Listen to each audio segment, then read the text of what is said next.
Израиль начал открытую войну против режима в Сирии. Удары по Дамаску, мобилизация Цахала и восстание друзов – все это в нашем выпуске. Ситуация на Ближнем Востоке стремительно переходит в фазу открытого вооруженного конфликта. Израильская армия нанесла мощные авиаудары по ключевым объектам сирийской государственной инфраструктуры в самом центре Дамаска. Под удар попали здания Генерального штаба вооруженных сил Сирии, Министерства обороны, а также район вблизи президентского дворца. Все произошло днем на глазах у жителей сирийской столицы. Это стало самым масштабным израильским ударом по Дамаску за последние годы. Официальным поводом для начала операции стало подавление властями Сирии дружественной Израилю друзской общины в провинции Эс-Сувейда. На протяжении последних недель в этом регионе нарастала напряженность, и в конечном итоге режим в Дамаске во главе с Ахмедом Аль-Шараа, называемым также Аль-Джулани, начал широкомасштабную военную операцию против местного населения, что Израиль расценил как объявление войны. Министр обороны Израиля Исраэль Кац выступил с заявлением, в котором подчеркнул: «Эпоха предупреждений закончена. Теперь болезненные удары. Мы не будем больше ограничиваться заявлениями. Цахал будет действовать решительно и жестко против всех, кто угрожает друзам и интересам Израиля». По его словам, армия обороны Израиля переходит к полномасштабным военным действиям и уже в ближайшие дни развернет 2 дивизии на границе с Сирией. Израильская армия готовится к нескольким суткам активных боевых действий. Уже сейчас, по сообщениям Цахала, поражено более 160 целей, включая штабы, склады, системы ПВО и пункты управления сирийских вооруженных сил. На севере Израиля развернуты комплексы ПВО для отражения возможных ударов в ответ. Кроме Генштаба и Минобороны Сирии, израильская авиация нанесла удары по президентскому дворцу в Дамаске. По сообщениям сирийского издания «Эхтемлат», после первых ударов Турция потребовала от президента Ахмеда Аль-Шараа немедленно покинуть резиденцию, однако он отказался. Тем самым он обозначил, что отступать не намерен.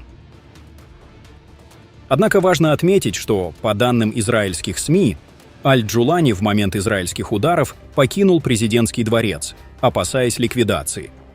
Его текущее местонахождение остается неизвестным. Параллельно с этим премьер-министр Израиля Биньямин Нетаньяху обратился к друзской общине Израиля, заявив о серьезности происходящего. Цахал действует, ВВС действует, другие силы действуют.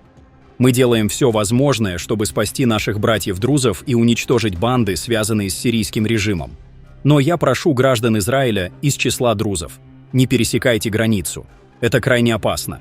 Вы можете быть убиты или похищены, а главное, мешаете военным операциям. Вернитесь домой и доверьтесь армии обороны Израиля. Однако просьбы Нетаньяху не были услышаны. На фоне происходящего тысячи израильских друзов пересекли границу и направились в сторону Сирии. Их встречают местные сирийские друзы, пересаживают на автомобили и отправляют глубже вглубь страны, где они включаются в вооруженную борьбу против боевиков Аль-Джулани. По сообщениям с мест, в пригороде Дамаска, Джарамане, представители друзской общины начали снимать символику сирийской центральной власти. А в самой Сувейде, по неподтвержденным данным, над городом уже поднят флаг Израиля. По оценкам экспертов, Израиль оказался втянут в первую настоящую войну с новым сирийским режимом, который, как подчеркивают израильские официальные источники, сам обязан своим приходом к власти действиям Израиля. Ранее режим Аль-Джулани считался удобным для Иерусалима компромиссом. Он пришел на смену Асаду при молчаливом согласии Израиля, при этом его силы боролись с Хезболлой и КСИР Ирана.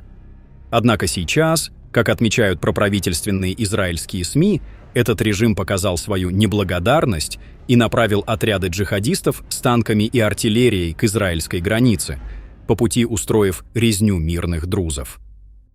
В Иерусалиме заявляют: новый Ближний Восток — это порядок, в котором тот, кто нападает на слабого или угрожает еврейскому государству, будет иметь дело с новым шерифом — Израилем. Те, кто не понял на примере Хамас, Хезболлы и КСИР, поймут на собственном опыте. Тем временем в городе Сувейда продолжаются ожесточенные бои между друзским ополчением и войсками сирийского режима. По сообщениям основателя международного батальона ИПГ Карима Франчески, здание национальной больницы оказалось в осаде. Внутри остаются раненые, медицинский персонал и гражданские лица. Больница подвергается артиллерийскому обстрелу. Несмотря на численное превосходство сирийских сил, отряды самообороны продолжают оказывать сопротивление и даже переходят в контратаки. На юге Сирии, в городе Дера, израильская авиация нанесла новые удары по позициям правительственных войск. В то же время поступают сообщения о том, что израильские танки были замечены в районе населенного пункта Таранджа, в провинции Кунейтра, что свидетельствует о расширении зоны боевых действий. На этом фоне сирийские власти выступили с формальным заявлением, в котором осудили нарушение прав жителей Эс-Сувейды и пообещали привлечь виновных к ответственности. Эта фраза вызвала волну иронии среди наблюдателей. Фактически, Дамаск осудил сам себя, пообещав наказать себя же за собственные военные действия. На международном уровне также последовала реакция. Спецпосланник США по Сирии Том Барак заявил: «Мы решительно осуждаем насилие и террор в отношении мирных жителей, друзов в Ас-Сувейде. Призываем все стороны к деэскалации через диалог». Однако время для диалога, судя по всему, ушло. Стороны переходят к открытому противостоянию. Израиль, уверенный в своей правоте и решимости, использует силу для защиты своих союзников. Сирия, уверенная в праве подавлять внутренние восстания, отвечает с упорством. Международные посредники, включая Азербайджан, который ранее стремился стать региональным модератором между Израилем и арабскими странами, оказались бессильны. Все громкие заявления Баку об установлении нового баланса на Ближнем Востоке оказались обесцененными в свете происходящего. Таким образом, регион оказался на пороге новой масштабной войны. Израиль больше не ограничивается борьбой с Хамас или Хезболлой. Теперь фронт проходит через Сирию, и очевидно, что эта кампания может перерасти в долгосрочный военный конфликт с участием нескольких игроков. Все зависит от того, какую позицию займут Иран, Турция и Россия в ближайшие дни. Но главное, Израиль ясно дал понять: в новом Ближнем Востоке больше нет места для тех, кто притесняет меньшинства, поддерживает террористов и бросает вызов еврейскому государству.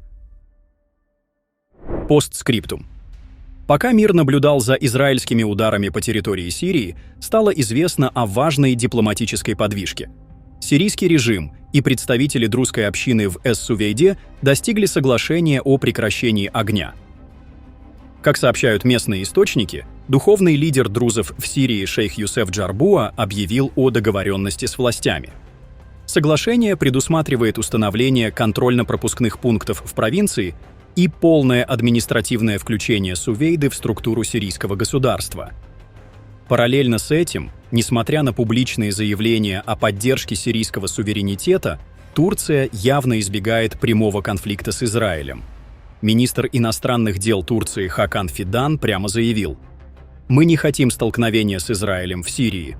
Это заявление прозвучало на фоне авиаударов Израиля по ключевым объектам в Дамаске, Генеральному штабу, Министерству обороны и району, прилегающему к президентскому дворцу. Анкара осуждает атаки и заявляет о недопустимости внешнего вмешательства, подчеркивая, что Сирия принадлежит сирийцам.